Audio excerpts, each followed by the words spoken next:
But anyway, what's going on, everybody? Yes, Livia Challenge, 45 pounds. It actually works, ladies and gentlemen. Davey Congrats, Chains man. in the building. Skull to my worthless opinion. Skull to Go. Roger and Skull to Dan. Thanks, everybody, for joining us. Hit those like buttons if you didn't on the way in. You know the drill. But yeah, how you doing, Dave? How was that little vacation of yours? How was your Father's Day weekend, et cetera, et cetera? How you doing, man? Came out of it with an aggravated ankle from my reconstructive ankle surgery 30 years ago. Oh, My foot's swollen like a gigantic balloon right now. oh, So yeah, it's been a wonderful experience. Yay, Father's Day. bilateral ankle weakness. Sure. Yeah, we'll throw that Yeah, back it to the old hurts. Joe Mauer bit.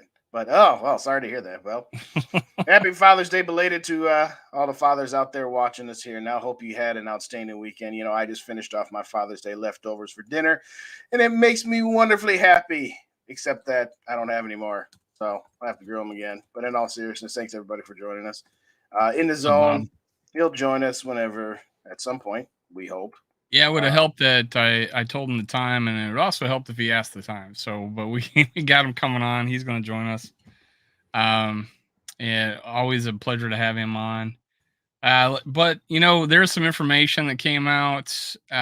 It seemed like underreported. You'd think it'd be make bigger news, I would think, and people would go crazy on YouTube about it. But and I guess let me just quote it here. Jeremy Fowler from ESPN, he's talking about Justin Jefferson, that they're quoting somebody but not giving like credit, I guess. Tell me in the chat if you know who they said this, or that they're just not giving their sources. He's only 3 years into a rookie deal that has 2 years left with a 5th-year option, so not in a major rush to do it right now. So, but we also have Kwesi saying that he's a priority, that he earlier has said that I do not want to be general manager with Justin Jefferson not on the team. So you got that going. So is this, someone wanting to make a news cycle, or I don't know? What do you think, Justin? I think it's probably it really shouldn't be this complicated, and it probably isn't. I think that there is no rush to do this. It's not like this Danielle Hunter situation where he's going into the last year of his deal and he's unhappy. So at the end of it, if Justin Jefferson's contract extension gets done tomorrow, gets done in 4 weeks, or gets done the day before training camp, it's really not that big a thing. Yes, he's on the 4th year of his deal and he's got a 5th-year option already been picked up for 19 some million. One argument is the Vikings should get it done now, because if Jefferson's trajectory continues to go up, then it'll be more expensive. And some would say Jefferson should just get it done now to make sure that he gets his life-altering money guaranteed, just to mitigate any injury risk. As far as the Jeremy Fowler report, to me, it's okay. Yeah, they're in no rush. Okay. And water's wet. So what? So I don't know exactly where he was going with it. Obviously, he didn't quote his sources, whether it was the Jefferson camp or the Vikings camp, or if he was just randomly, recklessly speculating. So, as far as I'm concerned, I'm not concerned. I wouldn't about call it it speculation if he's quoting somebody. True. Good point. But either way, to me, I'm not concerned about it. I was not concerned when Justin Jefferson didn't show up for voluntary workouts. I would have been concerned if he was not there for mandatory, but he was. So I'm not concerned. And he says he's committed to showing up to camp. So exactly. I mean, these voluntary versus mandatories, it's really just a matter of language, because of the collective bargaining agreement stating you can't have too many of these team activities, and so many of them can't be mandatory. So they're just finagling the language. At the end of the day, I'm not concerned at this point, one way or another, about Justin Jefferson, about his contract. It's going to get done.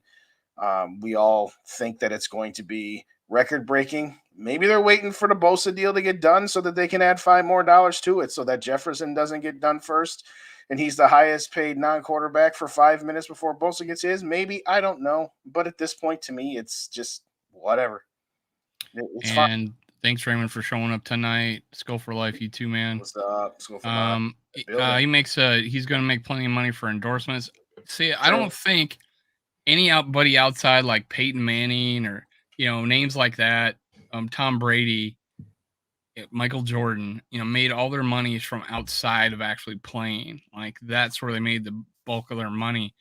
Uh, has a position player outside of quarterback done that really made like a significant amount of money? I cut the cord a long time ago, so I'm not watching television. Do we see him on commercials? I've seen him on a couple here and there, but then again, I don't pay attention. I usually DVR stuff and watch it back later outside of live sports. Yeah.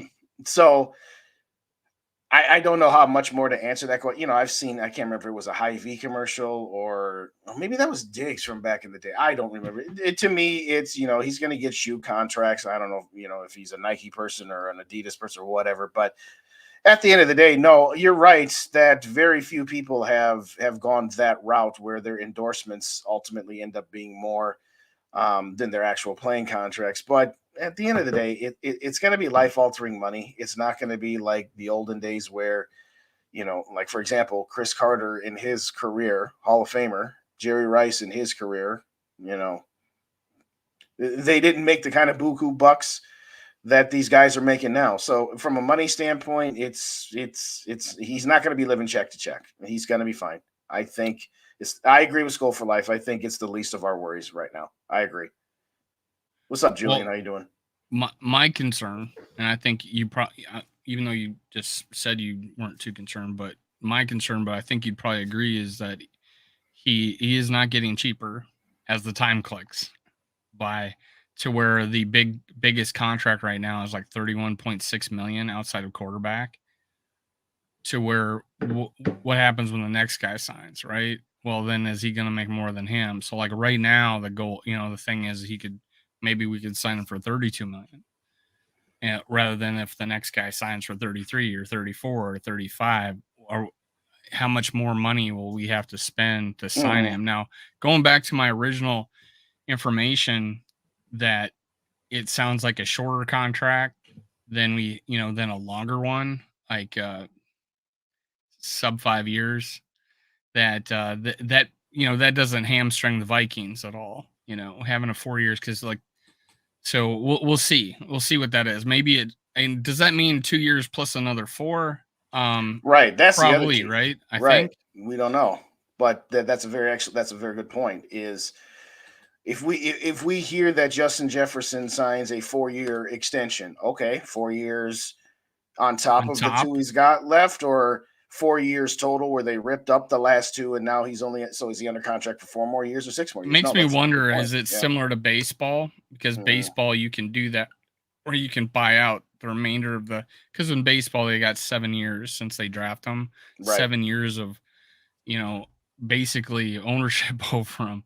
And that clock starts, that clock Right. starts the first day they enter the league, the MLB. So some of these guys don't sign their first extension until they're 30. So, and then there's guys that get bought out, like our right fielder, and a couple other guys I think signed early too. Um, but is that happen in football? I'm not sure. I don't remember. Well, it depends. You can go either way. So as an example, you could say Justin Jefferson is getting a 3-year extension, therefore a total of 5 years. And you can do it either way. So let's just say it's a 3-year extension for, I don't know, $120 million in new money. All right. So does that mean the whole thing is 3 years for 120 and they just rolled in, years 4 and 5, or that they've added to it and that they've smoothed out the hits? So I think the key is that you can structure it any way you want to, but it just ends up being, well, okay, if he has 3 million guaranteed this year and 19 million guaranteed next year, however they structure it, it's just, he's gonna get that plus whatever else. So as much as I am good with salary cap calculations and numbers once a contract is on the books and figuring out, okay, what's this person's salary cap hit? How much of it is salary? How much is prorated signing bonus? I'm not as, in depth with, hey, a contract could be structured like this. Once it's on paper, I can dissect it. But I mean, there's lots of different ways you can go about it. I mean, This time last year, Kirk was given a 1-year contract extension, but they still finagled around the numbers. They didn't just say, okay, this time last year, Kirk Cousins had 1 year left with $45 million cap hit, and they added $35 million on it. But they also added void years to smooth the cap hits out. So it's not always a 1-to-1 type situation. So we'll see when it comes out. And ultimately, yes, I would like this to get done. I joked with Yogi, who DM'd me earlier today, who's almost at 100. So if you don't already subscribe to Yogi, hit him up because we're going to give away that Justin Jefferson plaque when he hits 100 subscribers. And I would love to be able to be doing that at the same time that the Vikings announce a Justin Jefferson extension, because that would just be cool. But I'm not worried about it. They'll figure it out. Kwesi is always one to be mindful of trying to maximize each transaction that he can maximize. So for those that, and it's a fair point, that are thinking, well, if you wait too much longer, it's going to cost you more. Whether it costs you 1 Brinks trucks or 1.5 Brinks trucks, you're paying. Justin Jefferson's contract is going to be measured in Brinks trucks. So yeah, it'd be cool if it got to now, but maybe Jefferson's side is like, no, I'm going to wait a little bit more so that I can get from 30 to 32 or to 33 or whatever. I don't know. We'll see. But I ain't worried about it. He'll be here. What does the makeup of the Minnesota, like in 3 years, and he's making $35 million, and God knows what our quarterback situation is, or God knows what Jordan Addison ends up making, or who knows, Jalen Naylor, or whatever running back we got. Right. Is it going to be one of those things where, I have no issues with this, is if we can establish enough draft picks to constantly be cycling in younger players and not giving them second contracts and getting 2-3 good high-end years out of these guys before they move on to another team, that's great. But right now we don't have that pipeline. We don't have draft picks lining up here. We don't have that happening. And we give $35 million a year in 2028 to now a 28-year-old receiver. So what does that look like? And I'm just curious in my head what kind of environment YouTube's going to be like when we start talking about why does a receiver make $35 million and things like that. Well, to the old adage, inflation, salary cap goes up, that sort of thing. To me, what I'd like to see, and again, it's not my money and it's not my football team. I mean, it's my team, but it's not. And this is like a 2-year phenomenon. Like, right. This is new. Yeah. I don't want the Vikings. I would love to see the Vikings sign Justin Jefferson to a 4 or 5 year contract, even if it's at $35 million. Because guess what? $35 million in 2023 and 2024. That's a lot. But $35 million in 2028 is not that much anymore, relatively speaking. For example. Well, it also depends on how they backload it too. That's you're looking at Rodgers going $53 million. It's right. Like, holy shit. Yeah. So if they spread it out evenly, where it's just 35, 35, 35, 35, whatever, then okay, you live with it on the front end to say, yeah, that's a lot now, but that's a steal in years 4 and 5, assuming he's still healthy, assuming he's still at that level. The one thing you don't want to do is you don't want to give him that sort of contract and then only say, okay, well, for year 1, it's going to be 25. And year 2, it's going to be 29. And year 3, it's going to be 34. And in years 4 and 5, we're up into the 38 and 42 range. You don't want to do that. Now, one would argue that smooths it out with the level of inflation, with the level of how the salary cap will extend to where your percentage of salary cap is staying the same every year. I'm on the other side of it. I want some surplus value at the back end of the contract. But at the end of the day, that's what Kwesi, Brzezinski, and Jefferson's camp got to figure out, and they will. They will. What's up, Angel? What's up, D. Will? Good to see you guys. I think I said hello, Julian, but if I didn't, I'll say hello, Julian. Scold your soup. What's going on? Thanks everybody for joining us here. Put your comments in there. We got a lot of skulls. What's up, and how's everybody doing? But what are you guys' thoughts? Put them in the chat. Let's get some crowd interaction here. Yeah, what do you guys think of us not being in a hurry apparently to extend Justin Jefferson? What he's holding up his end of the bargain, right? he's doing that. So, he's committing to coming to camp, but this, I feel, is holding up other things like TJ Right. Hawkinson. So, we get thinking now TJ Hawkinson looks like he wants to wear purple for the rest of his life. Mhm. But so that's really the only two people we're worried about at this point. So I guess doing them at the same time, they're working on them both at the same time. I imagine they're in communication, and Right. and it doesn't seem like and I don't mind JJ removing himself from the conversation and letting his agent handle it, unless his Yes. agent is Dalvin Cook. Well, Agent, or Dalvin Cook's agent, yeah. Yeah, unless it's Dalvin or Cook's Danielle agent. Hunter's agent, for that matter, by the way. But Yeah. Well, then that's another thing. I conflicting reports. There's information that I got, and there's information of Judd saying that he from information he's gotten that they're working on it, to articles I seen that, hey, the trade talks are happening. with Hunter or Jefferson? Danielle Hunter. Oh, I'm sorry. I thought we were still talking about Jefferson. No, I'm not talking about that. Those guys talking about how they would trade Justin Jefferson for the number 1 overall pick. They did not. All three of them. And then I saw Declan say that we would have to give up even more than Justin. No. So, what's up, Gary? But his two co-hosts, Forno and Thor, both were like, "No, man, no, we're not on board with that." No, I mean, Thor thought about it for a second. He did, but then when Forno said hell no, and then Thor changed his mind. Yeah. Before we move on to Hunter, let's circle back to Jefferson. Let me make this very, very clear. Hail to the no in trading Justin Jefferson, even if it means you got Caleb Williams. No. End of story. End of discussion. You cannot trade the best player at his position and known commodity for any draft picks or roll of the dice, no matter how. Let me see his last year. That would help too.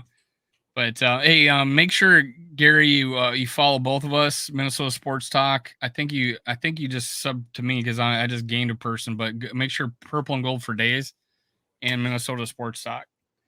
Appreciate it, man. And you want to give a shout out to our other friends of the channel, man? Oh yes, let's get shout outs. We got Rap at Purple Bucket Podcast. We got Yogi at Purple Reigns 24/7. I'll get his link up here in a minute. We got SK at Purple and Scold Media. We have got GG Sports Podcast with Jamie and Casey. And we also have Vikings First and Scold, and that is the aforementioned Tyler Fornes, as well as Dave Stefano and Darren. And some of my shows are podcasted on their podcast feed as well. What's up, Ernie? Good to see you. Thanks for joining. We appreciate you.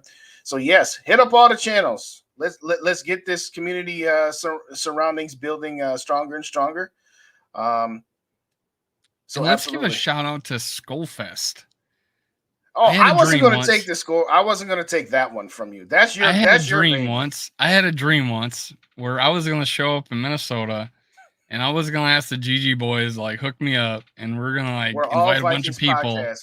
But it turned out that I'm like, hey, I'm looking at flights to Minneapolis, and they were cheap as shit. And I was like, I'm going to the Bucks game. I guess it's because it's the weekend after Labor Day. Yeah. So everything was super cheap. No one's traveling, right? So I'm like, and then I mentioned it to SK, and SK says, let's go live the day before. We'll find a place. I'm like, dude, let's make it Skullfest. Let's ask everybody to go there. Sure enough, everybody decided to buy their tickets and commit to traveling to show up at undisclosed location. I think we're going to talk about it. We don't know what the time or the date is. We're trying apparently to maybe hook up with the VWO, but if not, smaller thing with just you guys would be awesome too. But hey, it's a great opportunity for us to meet you guys and just to get to know you. So if you're in the Minneapolis area, I think that's the 9th, right? September 9th, or hold it. September 10, I believe, because September 11, if I recall correctly. Oh, so damn it. When's the first game? That's the night before the first Monday's game. September 11th, right? So games is September 10th. Okay, excuse me. Yeah, you're right. So yeah, So Saturday, September 9th. 9. You are correct. Yeah, would be the day. So mark that on your calendar if you're going to be in Minneapolis. Let's get together, guys. Thank you. I was looking at JJ is making over $3 million a year via endorsements. He has deals with Nike, Bose, Pepsi, Gatorade, and Pudding. That's pretty good. But is that like holy crap? You know, that's good money though for anybody. That's pocket change to those guys. Yeah, I think and he's and that's crazy because he's like a phenomenon. Like he has a dance on video games, and people in other countries do his dance. I go to a fast food restaurant, and there's two kids doing the gritty, right there at the Pepsi machine. I'm like, come on, this is it's everywhere. It's everywhere, and the better he does, the bigger his opportunities. I'm sure that money will double, triple, quadruple over the next few years. Spoiler alert. It also depends on how the Vikings do. Well, that too. Spoiler to the video that'll drop tomorrow. I'm just going to say it like this.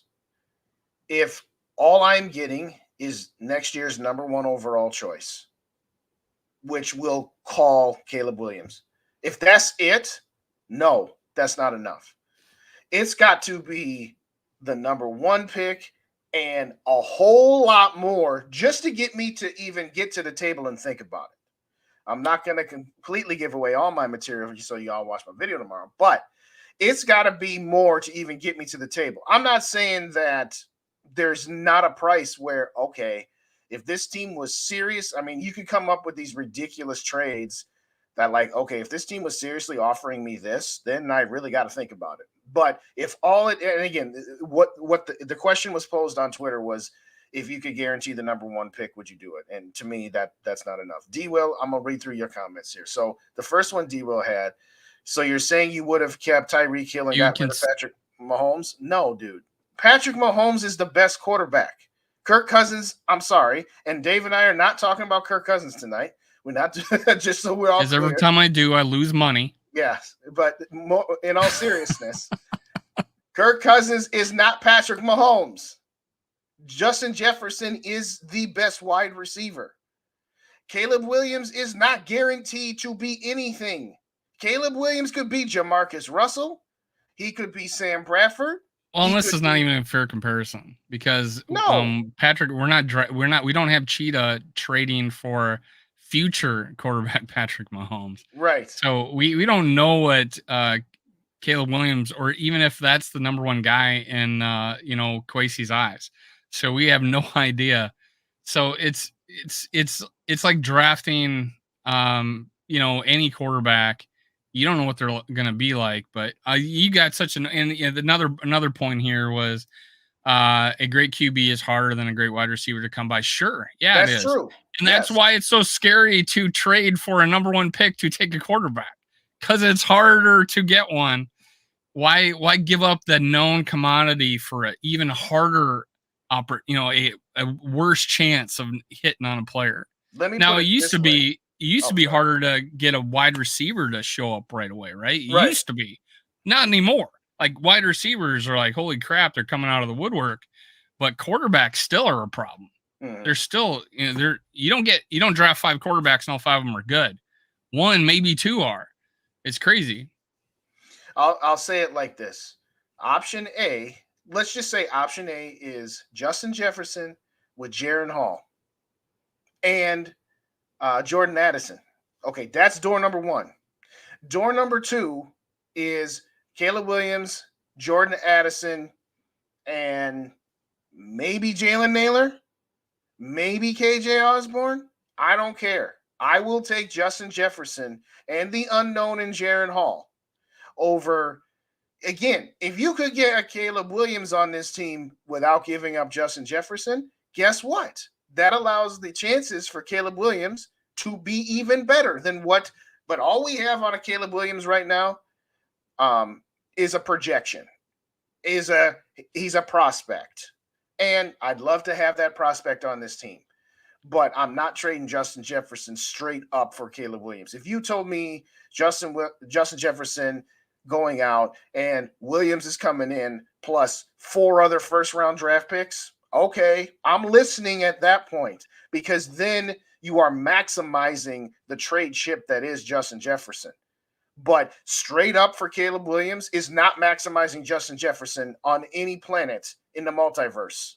Okay. So, I mean, yes, yes, yes. Little reminder, little reminder to School for Life. If I have 4-hour YouTube sessions, I'm not working.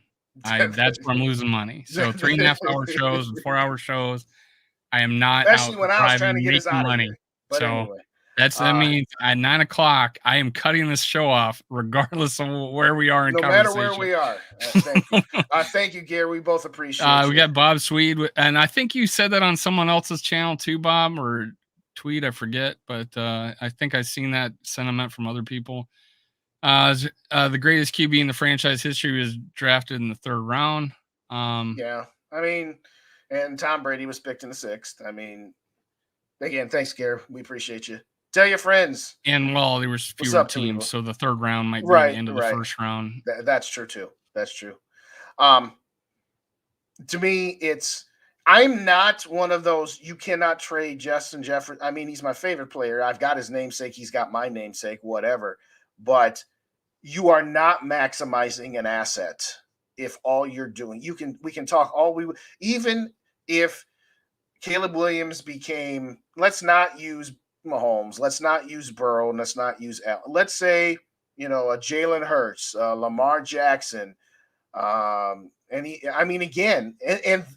that's a reasonable expectation, to expect any number 1 draft pick who's a quarterback to be compared to whoever is the best in the game at that point is completely unfair and unrealistic to expect that out of a young man. So, I mean, yeah, Caleb Williams can come in as a number 1 draft pick, and he could be a top 10 quarterback. Okay. That's a reasonable expectation that by the time his rookie contract ends, that he's a top 10 quarterback. I ain't trading. We already got a top 10 quarterback.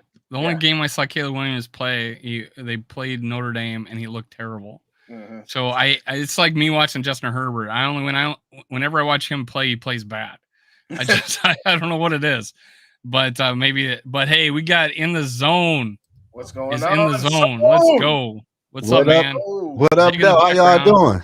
Taking the background. I need to do something. This is my chair that makes this mark across the wall.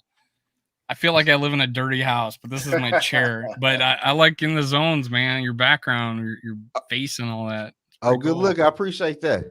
Right. What up, though, Justin? I'm chilling. What's up with you, boss? Man, chilling. How y'all doing? We good. We good. Just so that we know, we have a hard out at 9 o'clock Eastern time. 9 o'clock Eastern time. No matter what kind of conversations we are in at the moment, we are out hanging up on both of you. Yes. But hey, sorry for I take it for granted that when I send the day, I send the time, but I'm not used to Instagram, so I'm never checking it. You're the only guy I talk to on Instagram. Yeah. So, I'm like, dang. I was like, how do I get a hold of him? How do I get a hold of him? Oh yeah, I swear I'd got a hold of him before. Let me try Instagram. There he was. Yeah. That's how I got a hold of you last time. So yeah, there goes my mind. What's up, Blowfish? We see you. What's up, Tim? We were just talking about I guess it was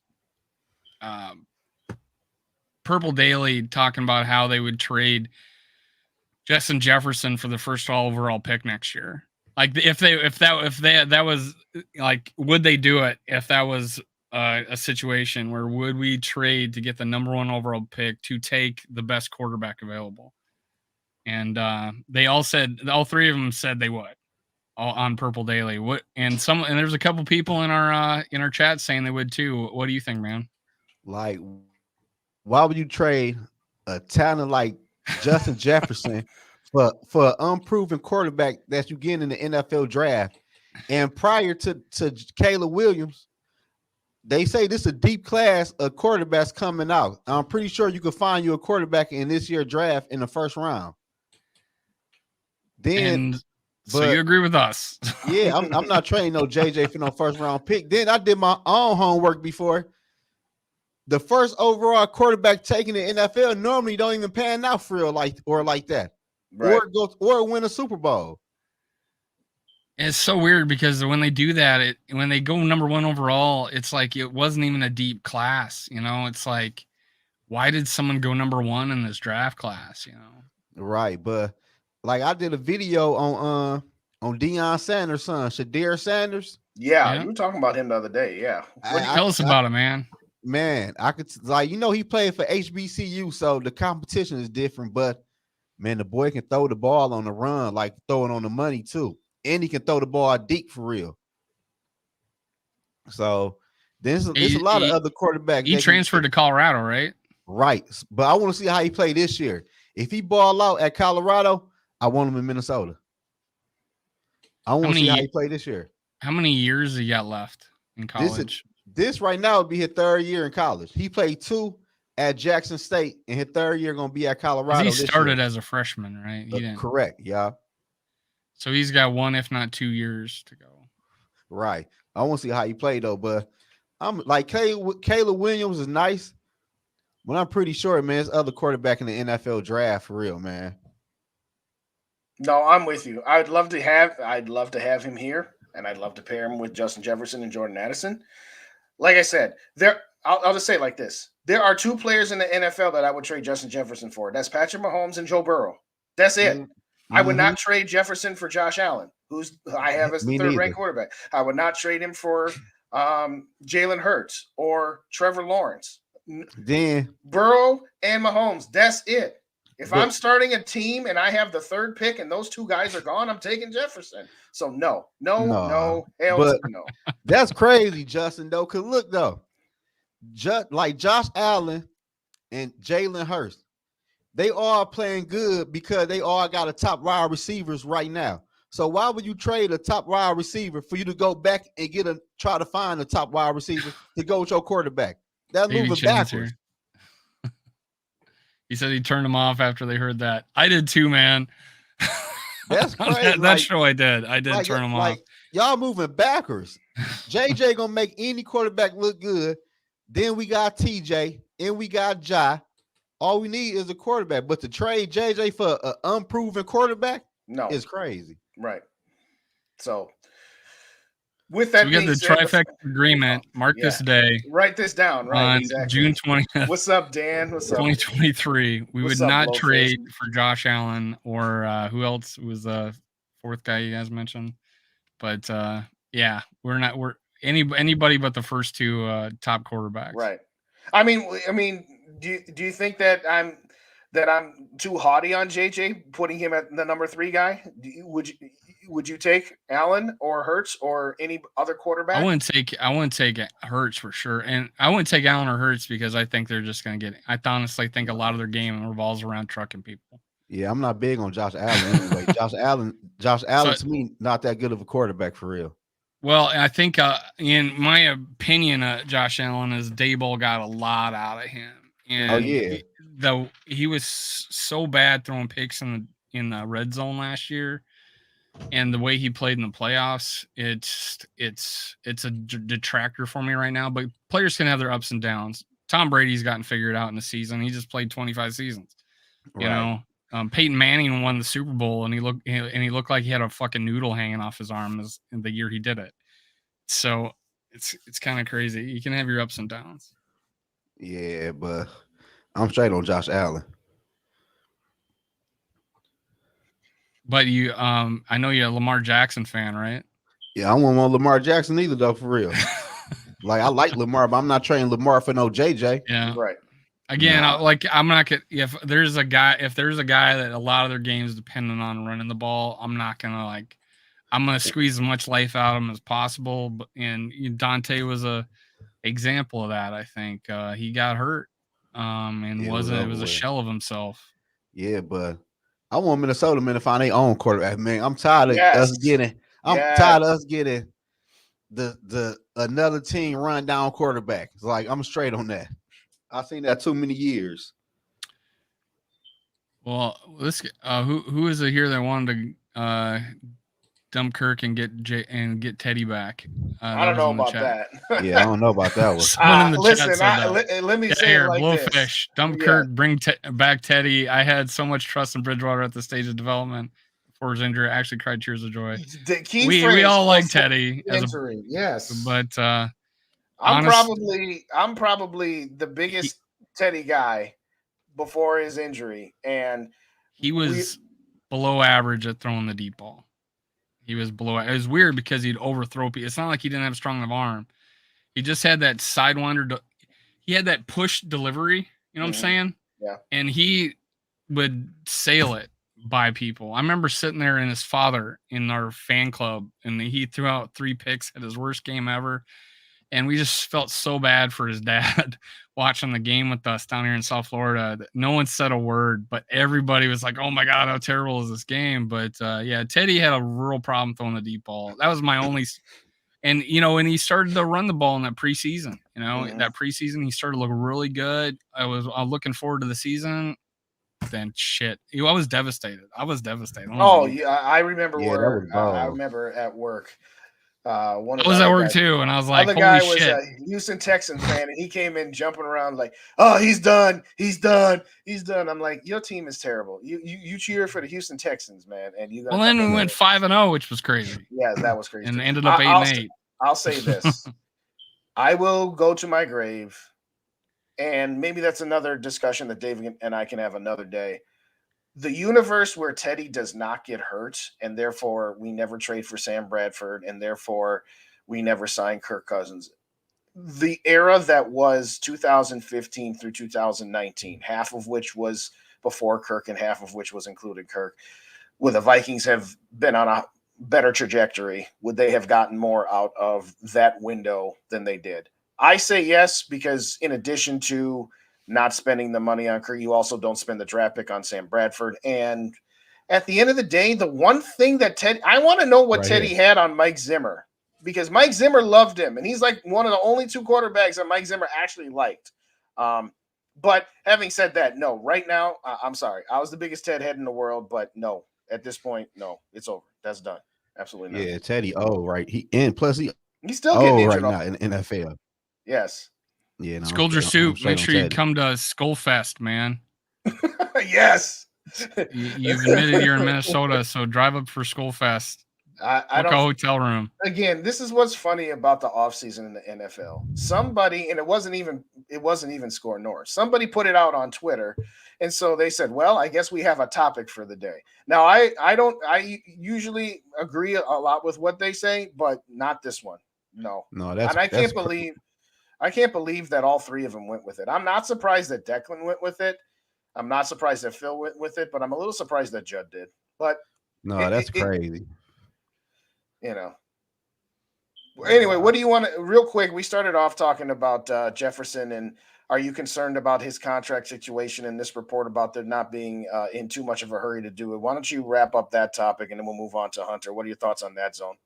No, like he got 2 years left. Like, and plus he ain't playing naked. He got guaranteed money next year, but I can see next year he get a deal done, because after next year he won't have no contract. So I can see him waiting till next year to get a contract done next offseason, so he has some insurance to play next football season. But I don't see no rush to give him a new contract with 2 years left. And we've already extended his 5th year, right? Yes, you have to pick that up by like March something. Yeah, we've already done March. Yeah, but yes, that was already picked up. Yep. Ain't like the wide receiver market gonna go up next year anyway. So, like, well, to Dave's point, if you get him done now, you might get him for 32, and if you wait till next year, it might go up to 35 if he has another great year. I can hear. Oh yeah. But I don't think he had 35. Bosa is going to resign. Say that again. Bosa from San Francisco? Right. Who? Nick Bosa. Nick Bosa. Oh. They're talking about him being the highest played non-quarterback, not just receiver. Mm-hmm. And right now it's receiver. It's out of Miami. Tyreek Hill, and he's making 30, 31 or somewhere around there. And like Aaron Donald is like, he's like 31.6, and like Aaron Donald's like 31 or something like that. So both those guys are like got 2 crazy contracts. Yeah, man, I can see JJ getting about 33, 30. But shit, what's the difference between 33 and 35? It's like 5 years, 10 million. Yeah, But no, like, I get your point. I don't think it's going to get. I think it probably will get done by the time training camp starts, or at the very least by the time the season starts. I don't think it's going to linger past week 1. what this But year? of this year, yeah, I think it'll Oh, get done. But I'm with you that this urgency of it's the 3rd week in June, and we still have over 6 weeks before training camp starts. The fact that it's not done yet, what's going on? Nothing's going nothing. on. Yeah, Absolutely nothing's going on. yeah, I don't get it. Like he still got 2 years left. He ain't playing naked like a Kirk Cousins who don't have a contract next year. He'd be all right. I actually That's commend true. I just actually commend those 2 guys for not just how many guys at the end of their contract just say, hey, no problem, I'll just talk about it next March. And he just came off of 13 wins. And same with JJ, not holding out for an extension, because you get hurt, that's a lot of money gone. Right. That's Yeah, true. That is that's true. true, but So it's pretty commendable. Both those guys are not being any trouble. who you talking about? Who the other guy? I just said Kirk Cousins, end of his Man, contract. Kirk Cousins, he can't do nothing but play. What do you He mean? can't. Kirk Cousins can't. What he gonna do? Hold out? No. He's saying that he finds it refreshing that Kirk's not making a stink about it. Which, I mean, Name me another quarterback the last year of his contract, let alone 4 times in his career, not complain and hold out, trying to get an extension. Can you name one? I can't think of nobody off top, but Kirk Cousins ain't no. I'm just saying it's commendable in the zone. Yeah, I guess. Isn't it? A guy coming to off to an extent, yes. I will concur that he could make a stink about it, and he would be within his rights to, and he would be in a long line of players, particularly quarterbacks, that were going into lame duck years that said something, and it is commendable that he didn't. I'm going to balk a little bit about this comment at voluntary camps about how nobody's entitled to anything. That's kind of easy to say, Kirk, when you just got a $20 million deposit in your bank account because of your roster bonus. But having said that, I will concur with you, Dave, that it's refreshing and it's good that he squashed it and is done with it. I mean, at that conference, in fact, it was Judd that asked him the question. He's like, do you have any of this? So what about this? Nothing. I'm going to work. Next question. Okay. I'll commendable. roll with that. No, I'm agreeing with you. I right. said so that was that's a big softball. That was a big softball guy. I said yes at the beginning. It's a huge softball. He should have took that no trade clause off. Yeah, right. Contract by another football team. Shit. Yeah, nah, he ain't gonna do that. Let's not get carried away. We wouldn't give that kind of benefit back if that was us. I don't blame him for that. I blame the team. But regardless, Danielle Hunter. I've said it before. I'll say it again. If you can get a first-round pick for him, you do it. At this point, I don't think you can get a first-round pick for him. Nah. There is a difference between what somebody's value is versus what you can actually trade them for. Right. You can have a car that's worth $5,000 blue book, but if the only thing the trade in is going to get you is $3,500, you can't be all mad saying, "Well, I should get 5,000 trade in." Well, no, we got to make our profits too. Right. I think that this is going to come to a head here. And I don't know. What do you think? What do you guys think? Do you think he's back, or do you think he's traded? I mean, what are you guys thinking? Man, all right, so we'll see you. I say I'm with trading him. I trade him for a 3rd round pick. I ain't gonna lie to y'all. For real. You sell that low on him? Man, it ain't that. You gotta think about it. He don't want to play. He forced the Minnesota Vikings hand. He won a new contract to get paid top tier money. He already 28 years old. I'm ready to move on from him. Like I want some more draft picks. Punches, Dave.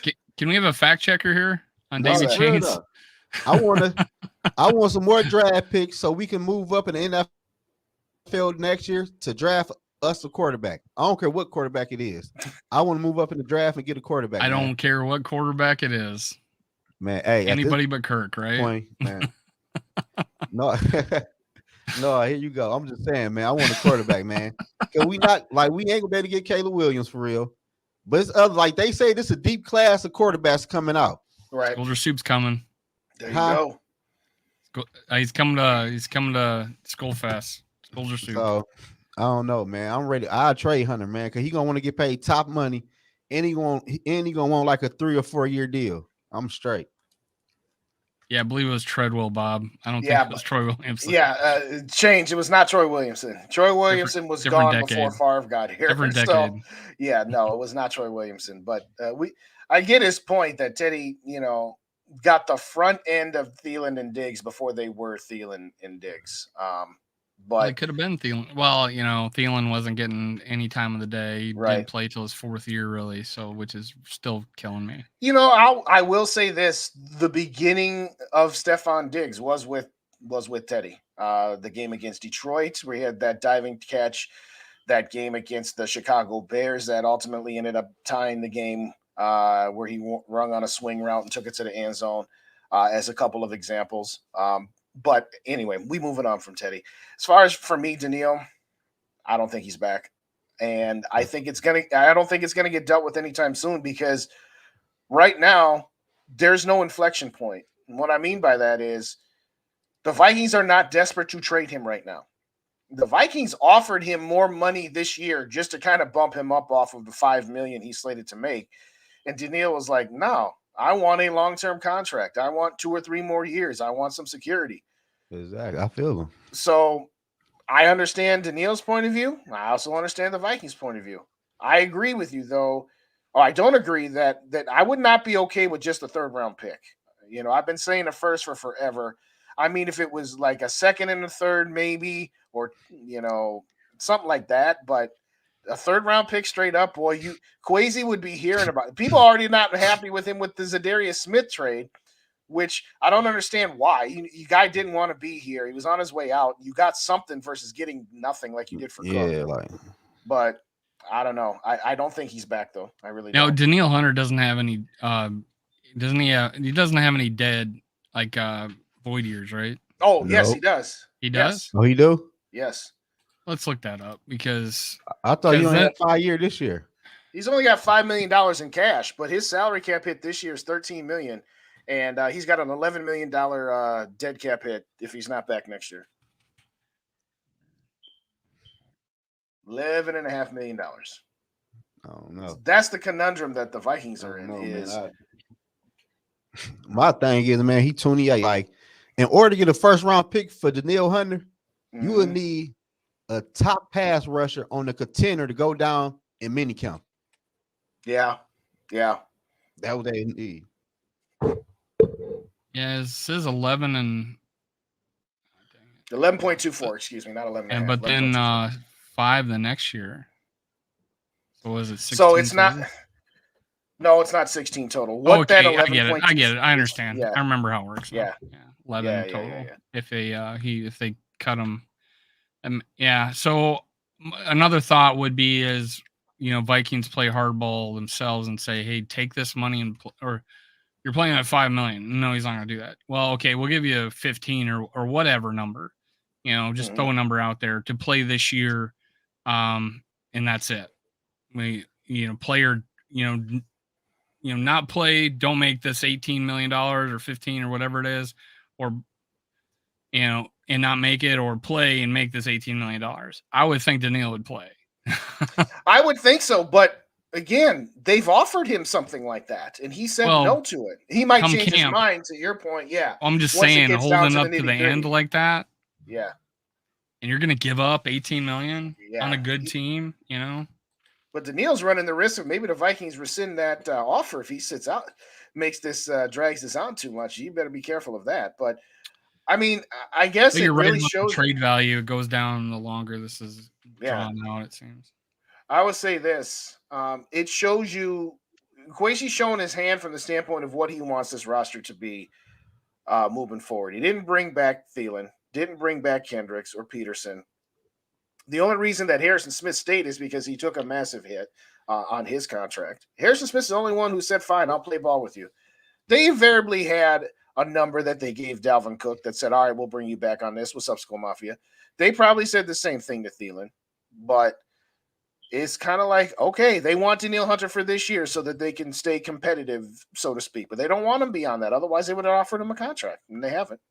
So do you think that's the right move? I guess would be the question I'll throw at you guys. Do you think that's the right move of not giving Danielle Hunter somewhat close, any kind of extension, or do you think that they're cutting their nose to spite their face? What say you, Zone? Man, if you give him a contract just for this year, then next year you get nothing for Danielle Hunter. True. Like then, like let's be for real. You gotta. I mean, depends Minnesota on not what winning Quasi no damn- thinks. Minnes- But Huh? depends on what Quasi thinks. Is like I'm gonna win now. Let me get 1 year out of Danielle Hunter. Is it in? Man, the Minnesota Vikings are not. I don't think the Vikings are in the win It doesn't mode matter right what now. we think. the- It's what Quasi thinks, right? In zone. I hope you don't think that. You hope Their he doesn't offensive line think. is horrible. I hope you Alright. don't think they in the win mode. How? They can't block nobody. They ain't bring nobody in on the offensive line. Like I don't know what what is you doing? Like you ain't bringing no left guard, no right guard. Like, come on, man. You've been tearing the house down anyway. Just tear the house down, keep on finish doing it. That's what I'm with like keep on tearing it down, man. Get what you get for Hunter and move on. Y'all want to keep him? You want to keep him, Dave? What do you think? I want to win now. And I think Quasi thinks we're going to win now. I don't know what just like when we drafted all those guys back in the day on defense. I don't know what Lewis Scene's like. I don't know what Evans like. I don't know what Booth Jr.'s like. I don't know what Davenport's like. I don't know what Asamoah's like. All these guys could freaking have year 2, year 3, year They can 4 ball jumps and But- ball out under this new coach. Throw in Danielle Hunter, who Right. is good anytime you play him. I'm like, hey, let's roll the dice with this coach we're going to basically rent for a year and see if he can turn this defense around, because I think most of us think the Vikings are going to be more consistent on offense, having the same play caller and offensive minds for 2 years in a row. Yeah, you're right. They didn't get an right guard, an right guard or a left guard, but that right guard is in year 2. Right. And offensive linemen, I think, make big jumps in year 2. And who knows, maybe Cleveland's look good at times, and even our centers look good at times. Yeah, And we had a lot of injuries defense, along the line last year. They look good against the average defense. You put them up against a good defense that could pass rush. We get slaughtered. Yeah, at that in some of those games though, like we didn't have Darisaw, against. I don't think we had Darisaw against the whole, against Cowboys. Cowboys. Yeah, that's what I was looking for. So then we're playing a guy out there, and we're not even chip blocking. We're not helping him, and it's like so. I think a lot of that had to do with the way they That's our game plan our game plan going into the game. I think hopefully KOC's learned a lot from that and fixes our blocking schemes going into these games. And there were times where I thought we were going to get destroyed on the offensive line. There was a game, I think, was it Washington that had a good defensive line and we held our own? One of those games where we actually did hold our own. Which was it? There was a game that had a good defensive line and we held our own. Washington had a decent D-line, yes. Washington. I mean, again, if I recall correctly of how that game went, we scored on our first drive, and then we didn't score. That was the game where the ref tackled our safety. Yes.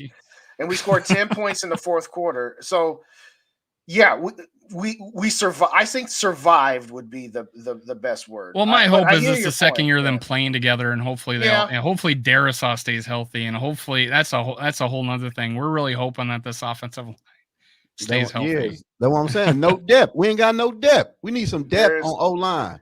That's why we needed some more left guards and right guards to come in.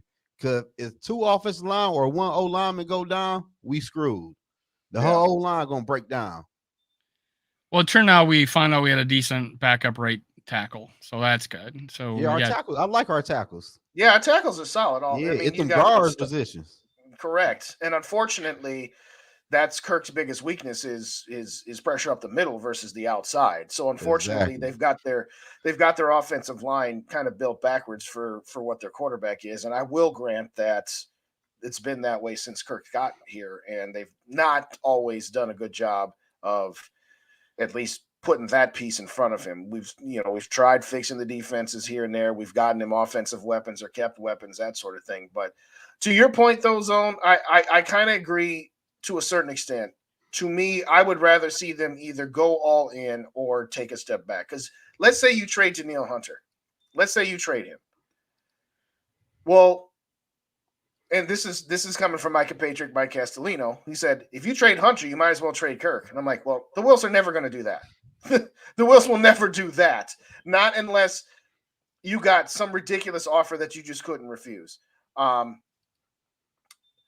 to me, and I said this to Dave last week, I would love to have Danielle Hunter on this team. But I see your point where if you're not going to sign him past this current season, you might as well trade him and get some assets in return.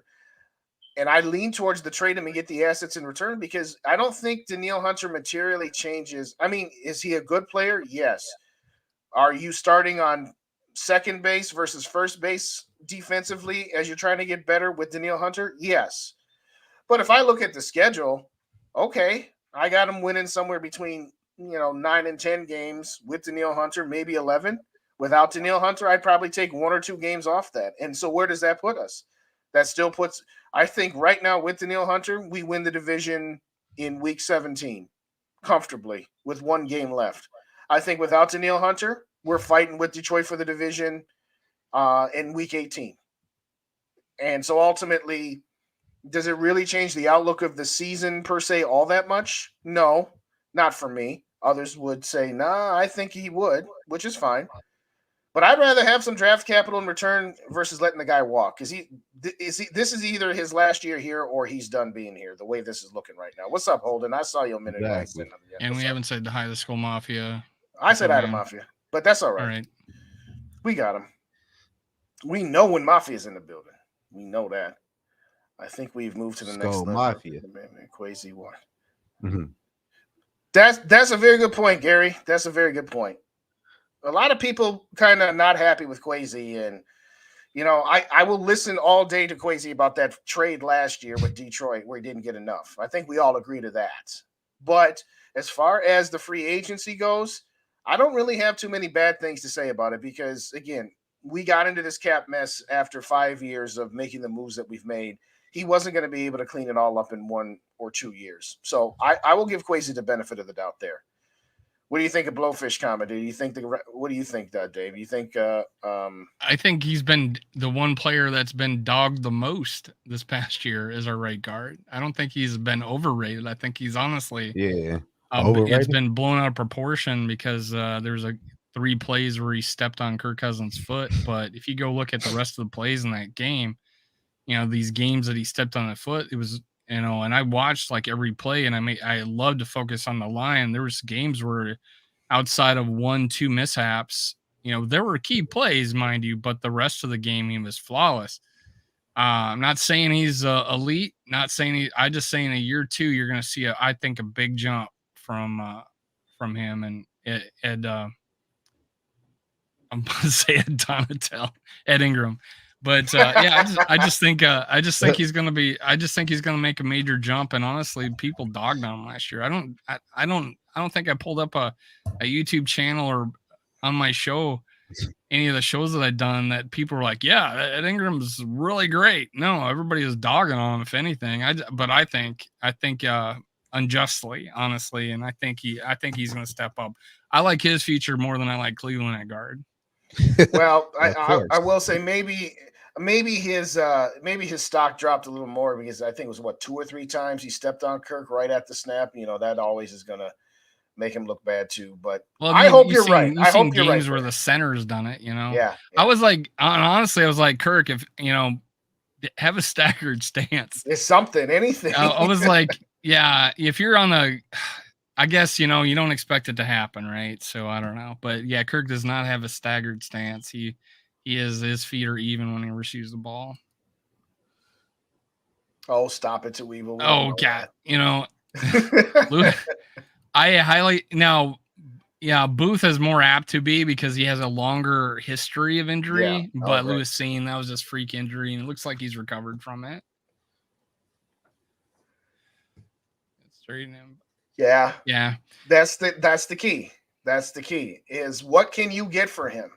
If you told me right now that the best offer on the table between now and week 1 was a 4th round pick, then I bite the bullet and I give him a contract extension. I'm not saying that's my first choice, but what I'm saying is I'd rather extend him than just play out this year and get nothing for him in return, if that makes any sense. There was a comment from, was it Gary? No, it was D Will, where D put up that last one from D Will there about the rebuild last year. Shit, I'm losing, man. They started. That was about 5 minutes. It was about 5 minutes ago. Yeah. This one? No, it is Here, this big one? Yeah, that one. I want to start the rebuild last year, starting with the quarterback. So moving on from Hunter this year is no big deal. Don't let 13-4's fool go, cloud the goal. Okay. Sorry. So that's fine. I agree. Sell Hunter while you can. I'll put this question out to both of you guys. Do you? Well, I'll start with Zone. I'll start with Skullfest. There you go. Do you agree with D Will that 13-4 was fool's gold zone, or do you think that that's a little too harsh? Of course, they won. How many games they won? They came back in one possession games. That was a menage. The Minnesota Vikings is not a 13-win. A menage or a mirage? Or mirage. Menage might lead. Mirages might be a little more fun than mirages. What's on your mind, Zone? Internet gold. Yeah. Yeah. No, we clipping that one up, Zone. Here's my point to that in the Zone is notice I changed my name to D90 for you. All right. I seen that. Oh my God. Is that if Ed Donatel is not our coach and we had someone else coaching that defense, that could have been a legit that could have been a legit record. But because Ed Donatel was, and I'll go to my grave saying this, he was terrible. And the whole concept he had was terrible, and it was confusing. And you cannot play fast when you're confused. And not playing 13 guys to start the first 4 games of the season, not giving anybody any time. It just was just crazy. Like Lewisine wasn't seen on the field. Booth wasn't. Well, some of these guys were a little hurt. But Asamoah seeing 6 snaps and 6 games into the season. It's like, come on, guys, come on. So yeah, I think if Ed Donatel's not the coach, you might have a different perspective of what our record could have been. Yeah, winning 13 games was crazy considering how bad our defense was. You'll never see that again. Yeah, you're right. You're right about that. What's up, Yogi? Yogi's at my 84. Guy, Yogi. Hey, Yogi's at 84. Do we got some people in the building that do not subscribe to Yogi yet? If so, go to his channel. I just pinned it at the top. And in the zone. Yogi and in the zone. Our guest. Let's get them going. And hit them like buttons. Hit them like buttons on the way in and out. So AD Nutty. Oh, go ahead. No, go ahead, Justin. What you about to say? No, go ahead. You're the guest. Go. No, I wasn't about to say nothing that. You can go ahead.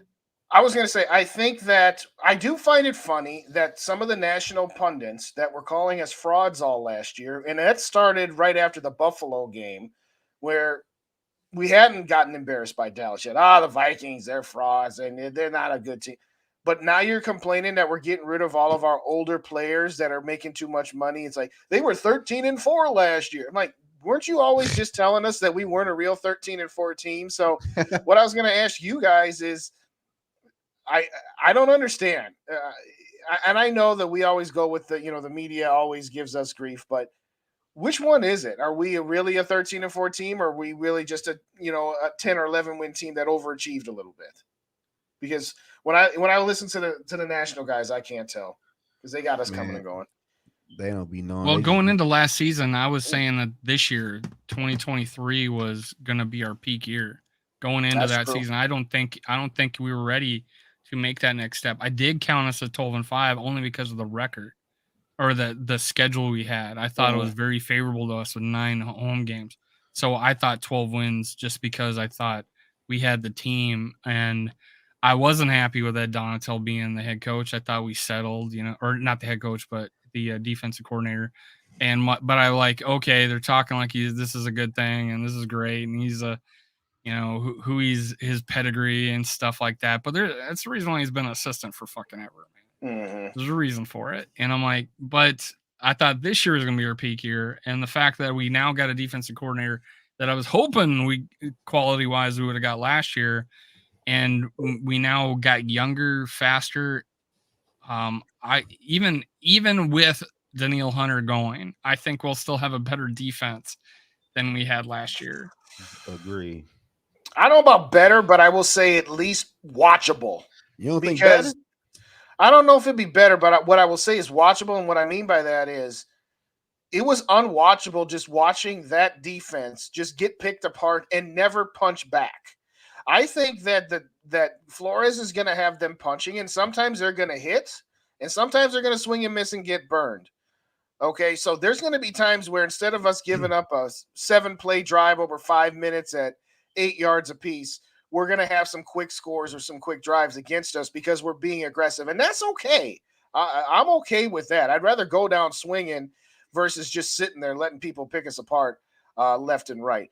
If Danielle Hunter is back, then I would say the same things apply, but that they would be a better defense. I don't.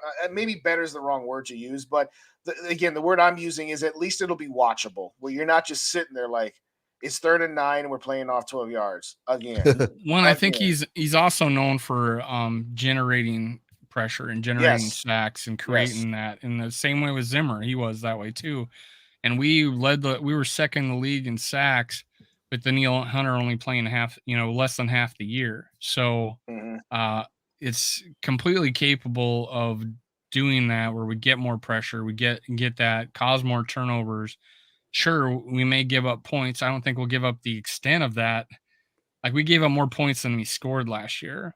That's crazy to think about. And 2 blowouts kind of help, but right. I just don't see that happening again under the new guy. I think the turnovers will also help our offense, right? We'll get shorter fields. We'll tire out defenses because we're putting their defense back on the field. I just feel it looked the beginning of the year that we were going to be a really good turnover team, and then we sputtered out and we kind of below average by the end of the year. We just were, and like you said, letting teams just walk us down the field like dogs. Yeah. And sorry. In the time where they did finally step up, they brought pressure. But by the end of the season, that wasn't working either, because when you see Harrison Smith up at the line of scrimmage, you're like, oh, red flag. And then you got Danny Dimes going, okay, there's him. Let me just throw it right behind him as he's running in to sack me. Yeah. It's like ridiculous. No, there was a couple of points that were made in the chat that D-Will said, I'm going to get to Gary's in a second. D-Will said, it's what we had through the offseason, preseason up to the bye. KLC should have made a change after the Dallas game. Right. We thought that was going to happen. Yes. It didn't. And so we got to put some of that on him. But to what you were saying about maybe getting some turnovers and getting our offense back onto the field and wearing down other defenses, hopefully the inverse of that is true as well, that our offense is a little bit more consistent now that we're going to go to running back by committee, having an offensive line with some cohesion for the second year in a row, having the same play caller for the second year in a row, some of the points that you've made. Hopefully that also allows us to have some sustained drives as well to help the defense to go, Jerry Maguire, help me, help you. But I digress. There'll be a day. There'll be someone who digs up a videotape of the Ed Donatell in 100 years, Ed Donatell defense.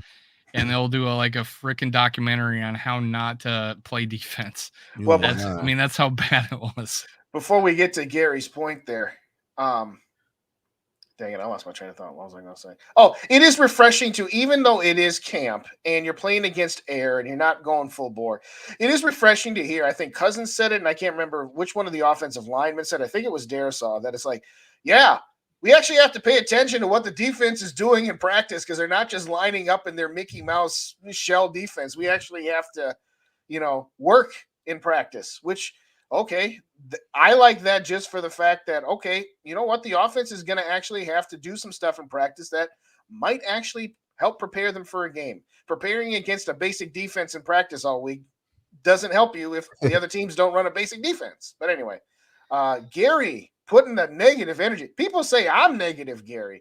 Gary says Kirk is going to go down this year. We'll be close enough to the top of the draft to spend a tolerable amount of draft capital on a quarterback in the future. Wow. Oh, what say to you to that? Where are you seeing that? You just had it. It was up right here, below, up at the top. Yeah, right there. Kirk ain't going down no contract year. You can forget that. Not no contract year. Kirk's Well, smarter than that. But hey, Justin. Yeah, what's up? Like, if Well, we real do quick. Shout out, Rap is in the building. What's going shout on? out my Rap? boy Rep. What's up, T Bass? Good to see you. Purple Pocket. There you go. What was your question? Like, if we trade Danielle Hunter, let's say we trade him for a third and a fifth. Okay. Then we freed up some more money. Yeah. We can sign a DN in free agency. Like, I even go get Clowney for 1 year. Just to bring in another body, and he might do good in this defense. You never know. Yeah. But to get Danielle Hunter a 1 year deal, then next year we get nothing, I'll be mad. I'd rather keep Danielle for 1 year than go 1 year on Clowney. And by the way, I'm out on Ngakoue too. Somebody asked me that the other day. No to Trevor Ngakoue. That guy is just out for himself. He only cares about pass rushing. He doesn't care about. Didn't we had him before? Yeah, we traded a second round pick, and then we traded him away for a fourth after about 6 weeks. So yeah, I remember that. Yeah, but I don't know, man. I'll trade him, man. I don't know. I guess it kind of goes back to they are kind of in that quadrant, in that quandary where Danielle, it does help them for 2023. Yeah, there's no doubt about that. But does trading Danielle help you for 2024 and beyond? And if you're not going to keep him past 2023, would that not be the prudent long-term move? Long-term, yes. But I'm also not going to, if the best I can get is a fourth or later, I ain't trying to feel that either. So that's why Kwesi gets paid the big bucks to figure it all out. I don't know. I'd really have to think about taking a third and a fifth. I get it. It might be pretty good. Before you joined, me and Justin were talking about if we were going to, down the road have a Justin Jefferson 2028 making $35 million. What would we need? We would need a steady crop of young guys coming in, getting 2 or 3 awesome years out of them and having them move on. And that means a lot of draft picks. So that could be that could be good for us, right? Getting that third and a fifth. And you are forward thinking. And I think both me and Justin say Danielle Hunter wins us 1 game this year. It ain't gonna be no big difference without him. Yeah, I think he wins us 1 game this year. And for me, I was saying I wanted him because I would want that. I want depth for one thing, right? If he goes down, Davenport goes down, holy shit. We have nobody on the edge. Jones, and then whoever we stick on the left, the other side. Right. So my thought is, hey, yeah, that might be good for us, but will I be happy about it? No. Would I prefer Danielle Hunter? I'm still on the side of that. I'm still on the side of I'll take 1 good year out of Danielle Hunter than a third round pick. I don't know. 3rd round. I mean, we had a whole 3rd round 4 picks not make it, right? Right. What's up, Dr. Proto? Thanks for joining us. We appreciate you. Hey, y'all, if y'all didn't hit them like buttons on the way, hit the like buttons on the way out if you could for us, please. D-Well, 2nd and 4th. Yeah, I would do that in a heartbeat. 2nd and 4th, at that point, I'm still hoping for a first, but 2nd and 4th, I'd have to do it. Here's will Kirk play be affected him not having a contract beyond the season? Well, go look at the history. This will be the 4th time this has happened, right? One he threw for what 4,500 yards and how many touchdowns? I don't know. 40. He almost threw for 5,000 yards or something like that. The first time it happened, and like 27 touchdowns. But so I have no problem with him playing his last year in a contract. I don't think he does. I don't think I believe in him. Believe him when he says it's not affecting him, and he'll just talk in March. He's already done it 3 other times, so I feel pretty good about that. Yeah, that was 2016, 4,917 yards. 49, right? Okay, yeah. So it was almost 5,000. Yep. That was that was the first year, right? That was his last rookie year. Last year of his rookie contract, right? I think that was the first. So he was a 4th round pick in 2012, right? Well, look at the last 3 years. Which of the 3 years did he do that? That was 2016. So that would have been he got franchised twice, right? So that would have been his second year. That would have been his first year of his franchise tag. Yes, the first year of his franchise tag. So his second time this happening, he threw for almost 5,000 yards. Yeah. Pretty good. But I mean, he was younger than 2. So I mean, Gary's got a good point statistically. The I don't odds know. I'm listening to Judd. Judd says he's got 3 more years in him. yeah. Well, three more good years in him. So I'll say this, Gary. I don't know about that, but as somebody who has a tendency to lean towards the conservative side and sometimes more pessimistic, I agree that the odds are, more against Kirk because he has managed to not get hurt pretty much near his entire career. So I get, odds of, injuries and, what's that phrase? Law of averages. Sure. I think the last time we talked about that, I brought up the point that you never see him like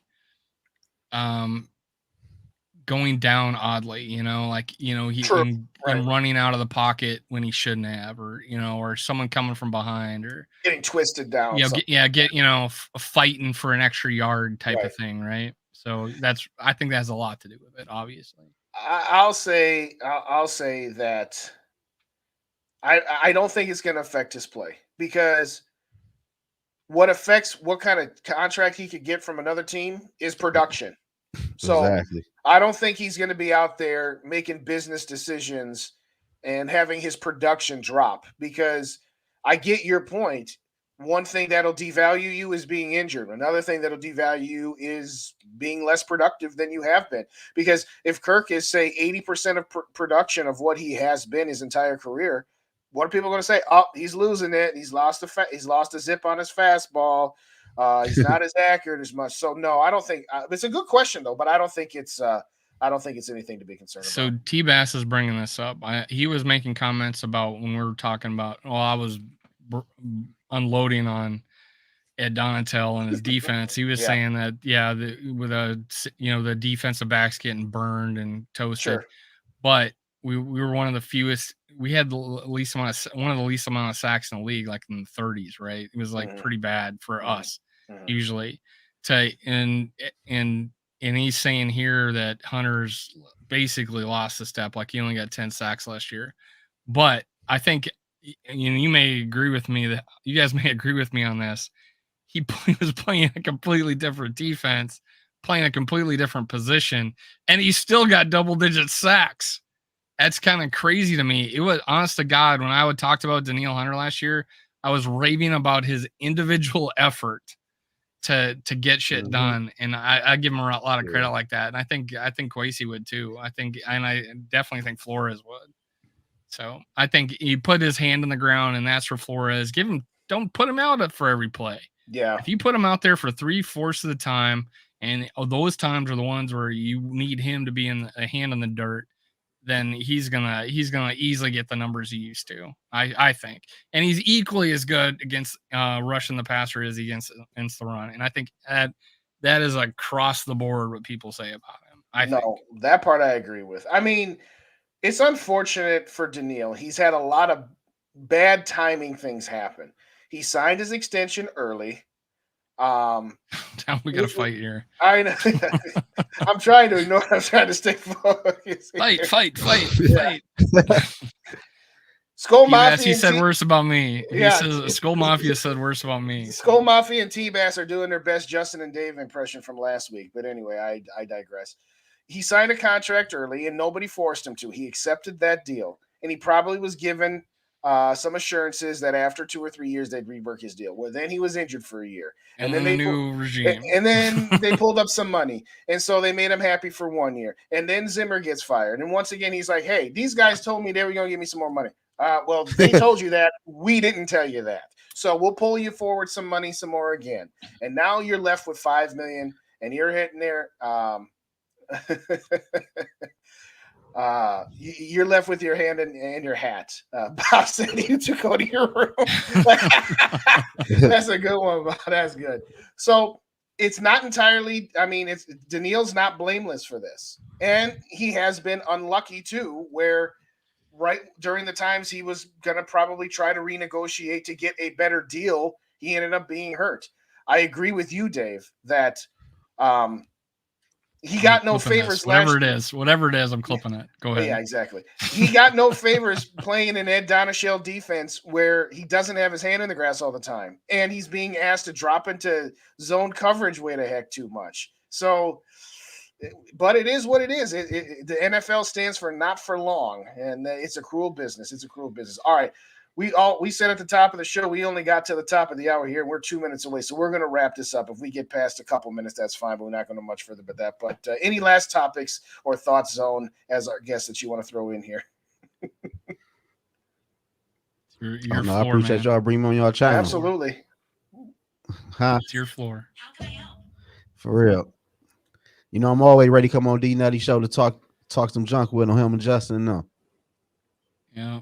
Well, glad to have fun. you. Hopefully more We'll do often. it sometime in the season too, when there's a little bit more to talk about than just Or even before the season. Oh, that too. Yeah. Yes. Yeah, mini count. Cycle They you already through in mini here. count. Listen to you talk about trading Kirk mid camp. You know.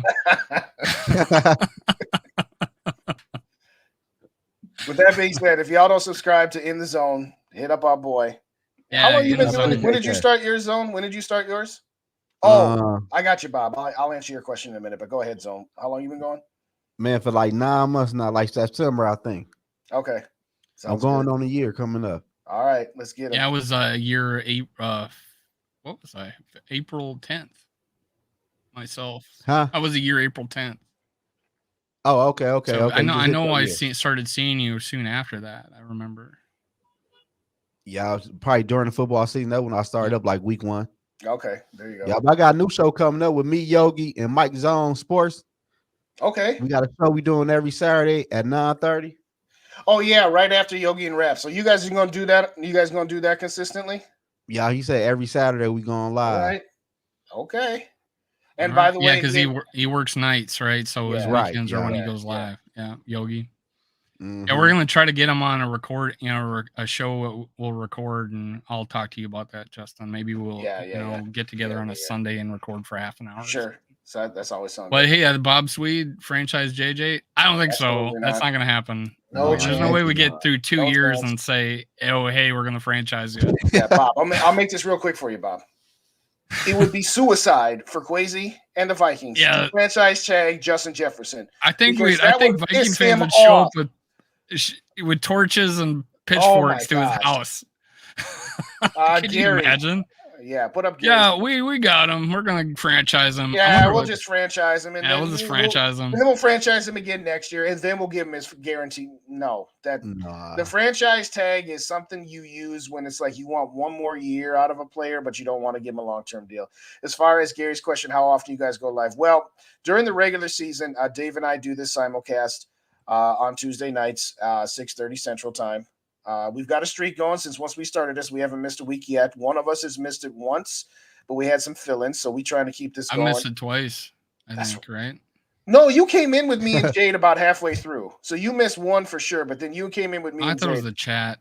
I thought I came in the chat, but you're right. Maybe I did join. But during the season, well, it's funny because we're affiliated with Purple and Skull Media and Rap, and so we do crossover shows. We appear on each other's channels. I know Dave's got something on Wednesday nights with GG Sports at 8 o'clock. 7 Central, 8 Eastern. Yep. It's me and GG Sports podcast. 2 young dudes. We had to go lower in the generation to even out my channel. We got too many old guys. That's why we got in the zone here. Yeah, I don't even know, how old are you? How old are you, man? 35. Are you serious? You're older than Casey then. Yeah. You're older than Jamie, I mean. Yeah. You guys are all young except for me and Dave. And I think you're about the same age as Rap, if I'm not mistaken. Yeah, you're right in there. Right around there. But I'll say this, Gary, hit that notification. Just turn on the notifications. That way, whenever our videos drop, I'm a little slower right now in the summer, although I did just put up a show. He said it, I didn't. Huh? Just saying, he said it, I didn't. A little slower during the summer, but I'm trying to, do the best I can here. But, no, but we got a running streak of, this is number 33 weeks in a row we've done this live. So and in the same way with me and GG Sports on the Skull Experience, we've gone like 31 shows in a row. So And then I do something else occasionally on Thursdays. Either it's recorded or it's live.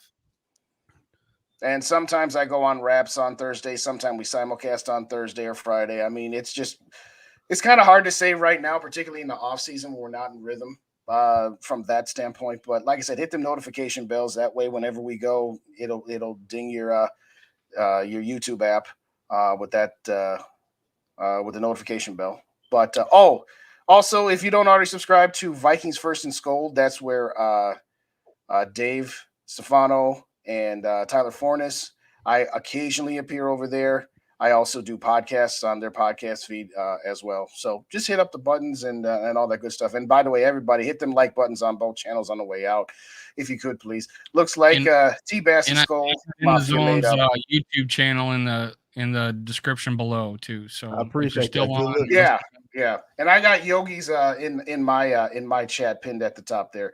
And again, if y'all don't already know, once Yogi hits 100 subscribers, we're doing a giveaway. He and I are going to do a show. We give away a nice Justin Jefferson plaque. It is beautiful. So bell's on already. All right, there you go. There you go. Anything else you guys got before we? Oh, I do have one more. I almost forgot.